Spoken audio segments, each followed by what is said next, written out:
கர்த்தருடைய பரிசுத்த நாமத்திற்கு மகிமை உண்டாகட்டும்.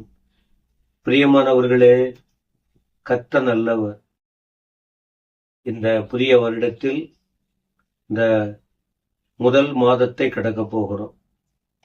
ஆலயத்தில் உபவாச ஜெபம், அநேக வசனங்களை கொண்டு வந்த ஜனங்களுக்கு சத்தியத்தை சொல்லுகிறோம், உற்சாகப்படுத்துகிறோம். ஆனால் இந்த பெத்தேல் மிஷன் சர்ச் யூடியூப் காணொளி மூலமாக உங்களுக்கு ஒரு வார்த்தையை சொல்லி தொடர்ச்சியாக ஜெபம் என்கிற தலைப்பில், புதிய ஏற்பாட்டில் ஜெபம் என்கிற தலைப்பில் மத்தேயு சுவிசேஷத்துல தொடங்கி கொஞ்சம் கொஞ்சமா உங்களுக்கு சொல்லிக் கொண்டிருக்கிறோம். கடந்த நாட்களில் 6ஆம் அதிகாரத்தில் தொடங்கினோம். 7ஆம் அதிகாரத்தில் சில வார்த்தையை படித்தோம். இன்னைக்கு 8ஆம் அதிகாரத்துல ஒருவரின் ஜெபத்தை குறித்து நாம பார்க்க போகிறோம்.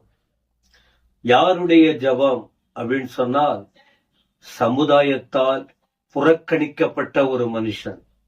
சமுதாயத்தால புறக்கணிக்கப்பட்டவர்கள், அவங்க வேற வழி இல்லை, தெய்வத்துக்கிட்ட வந்து அந்த விடுதலைய ஜெபித்து பதிலை பெற்றுக்கொள்ளுகிறார்கள். ஆண்டவர் இயேசு மலையிலிருந்து கீழே இறங்கினார். மலை பிரசங்கம் என்று சொல்லி படித்து கொண்டிருக்கிறோம். திரளான ஜனங்கள் அவர்கிட்ட வந்தாங்க. ஏன் அவர்கிட்ட திரளான ஜனங்கள் வந்தார்கள்? ஏன்னா அவர்கிட்ட பிணம் எங்கேயோ கழுகுகள் கூடும் அப்படின்னு பைபிள்ல இருக்கு. பிணம் இருக்கிற இடத்துல கழுகு அதிகமா வரணும்.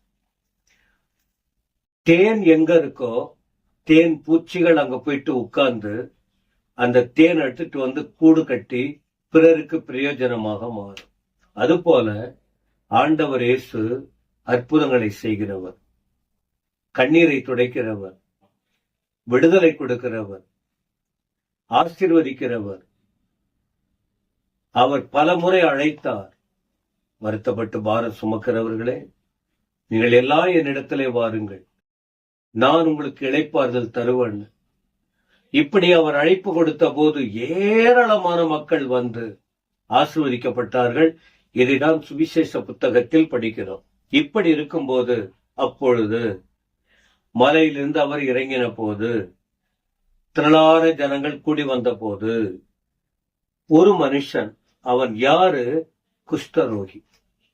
குஷ்டரோகினா உங்களுக்கு தெரியும், இந்த சரீரத்தில் மாற்றம், விரல்களில் தோற்றத்திலே மாற்றங்கள், தலையிலிருந்து கால் வரைக்கும் ஒவ்வொரு வித்தியாசமான அந்த குஷ்டரோகத்துல வித்தியாசமா இருக்கும்.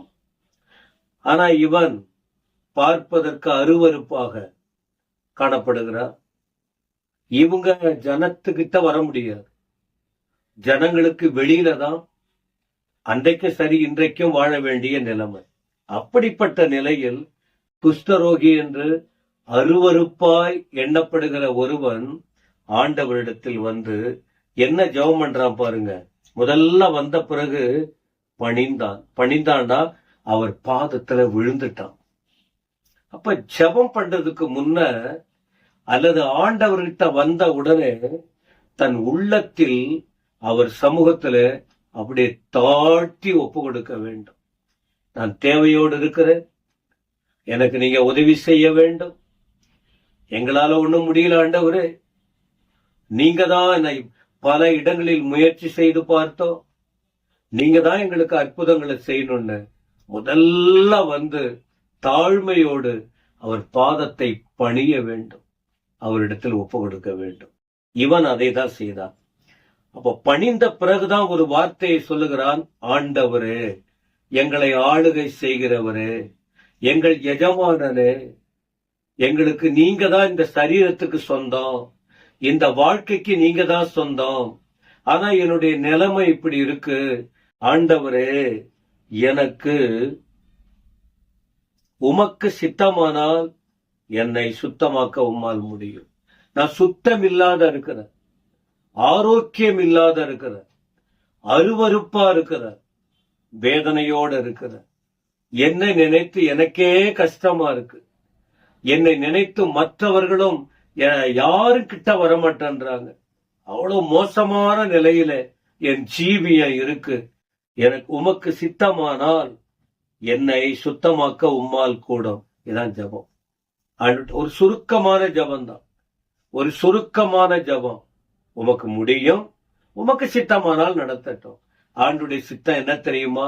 எல்லாரும் சுத்தமாக்கப்பட வேண்டும், எல்லாரும் சுகமாக வேண்டும். அப்ப ஆண்டவர் சொன்ன வார்த்தை என்ன செய்தார் பாருங்க. தொட்டார். தொடமாட்டாங்க. இந்த வியாதி உள்ளவர்களை தொடமாட்டாங்க. ஆனா மிஷினரிகள் செஞ்சிருக்காங்க.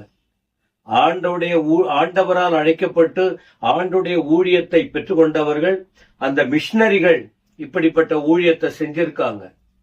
ஏன்னா இயேசு கிறிஸ்து முன்மாதிரி. அப்படி காட்டினதுனால அநேகர் அந்த ஊழியத்தை செஞ்சிருக்காங்க. முதல்ல தொட்டார். ஆண்டவர் யார் தெரியுமா? யாரையும் புறக்கணிக்க மாட்டார்.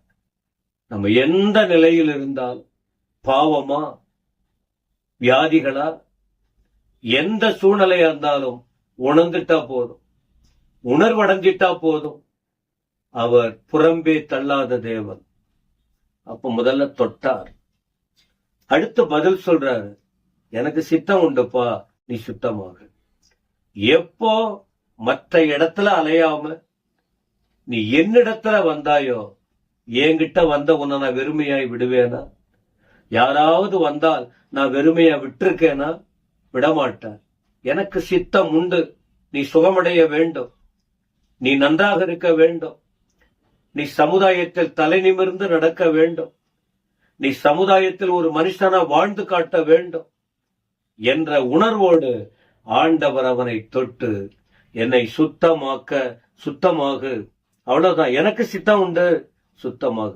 வேதம் சொல்லுது, உடனே குஷ்டரோகம் நீங்கினது, அவன் சுத்தமானான். டாக்டருங்க கூட மருத்துவ சிகிச்சை பண்ணுவாங்க, குறையா சொல்லல, முயற்சி பண்றாங்க. ஆனா ஆண்டவர் தொட்டார், உடனே சுகம்.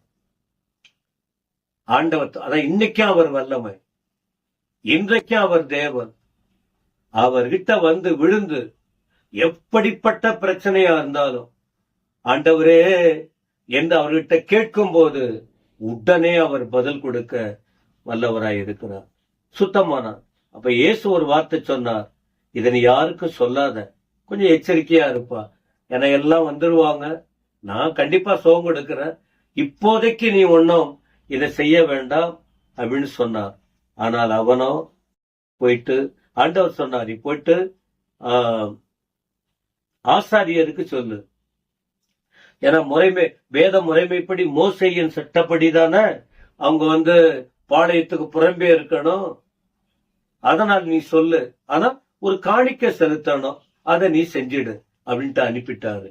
எனவே எனக்கு அன்பான தேவஜனமே, இன்னைக்கு நாம காணிக்கை அது ஒரு புறம் இருந்தாலும் தேவனிடத்தில் நன்மை பெற்ற நாம் முழுமையாய் கர்த்தருக்கு ஒப்பு கொடுக்க வேண்டும். நீங்க எந்த நிலையில இருக்கிறீங்க? புறக்கணிக்கப்பட்டிருக்கீங்களா? வேதனையோட இருக்கீங்களா? எந்த நிலையில இருக்கீங்க? செபிக்க மறக்காதீங்க. இவன் ஆண்டவரிடத்தில் ஜெபம் பண்ணான், ஆண்டவர் தொட்டார், பதில் கொடுத்தார். இன்றைக்கும் உங்களுடைய விண்ணப்பங்களுக்கு பதில் கொடுக்க அவர் வல்லவராய் இருக்கிறார். நம்பிக்கையோட வாங்க, அவர்கிட்ட சொல்லுங்க. அவர் உங்களை தொட்டு விடுதலையாக்க அற்புதங்களை செய்ய வல்லவர். கர்த்தர் உங்களை ஆசீர்வதிப்பாராக. பரலோக பிதாவே, துதிக்கிறோம் இந்த உபவாச நாளின் வார்த்தைக்காக நன்றி ஆண்டவரே. அந்த புறக்கணிக்கப்பட்ட ஒரு மனுஷன் உம்மிடத்தில் ஜெபித்த போது பதில் கிடைத்தது. அதை போல இந்த ஜெப நாட்களில் இதை கேட்கிறவர்களும் பார்க்கிறவர்களும் சுகத்தை பெற்றுக்கொள்ள கிருபைதாரும். ஜெபத்துக்கு பதிலை பெறட்டும். அவர்களை ஆசீர்வதியும். இயேசுவின் நாமத்தில் பிதாவே, ஆமென், ஆமென். கர்த்தர் உங்களை ஆசீர்வதிப்பாராக.